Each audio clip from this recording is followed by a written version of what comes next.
Yau idan aka ce za a biki mawaƙi za a je a ɗauko daga Kano, na san mawaƙin da yau in za a ɗauko shi abinda za a je masa kamin ya zo shi ne naira miliyan 2, ba magana mai za a sallame shi ba.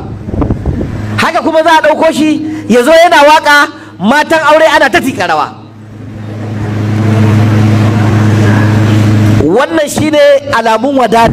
Ta samu kiɗan wani mawaƙi ta saka a TikTok tana tika rawa tana kwaikwaya. Ba abin da yake faruwa ba kenan? Duk idan ka shiga abin da yake faruwa kenan. Wai ba a yi mamaki ya ake mata suka lalace a nan ba. Wai sai mace za ta karantar da Qur'ani da sunnar manzon Allah sallallahu alaihi wasallam ta ba al'umma tarbiyya. Wai nan ne bakon abu. Wai ya ake yin wannan? Ga kula fa'ur rashidunan mata nan yata. Wai duk wannan fitsarar wai bata dauki hankalin mutane ba. Wai abin da ya dame su ya zai a ce ga mace tana tafsiri. Ku shiga Facebook, ku shiga kan yanar gizo, ku ga yadda mata suka koma a Najeriya 'yan TikTok.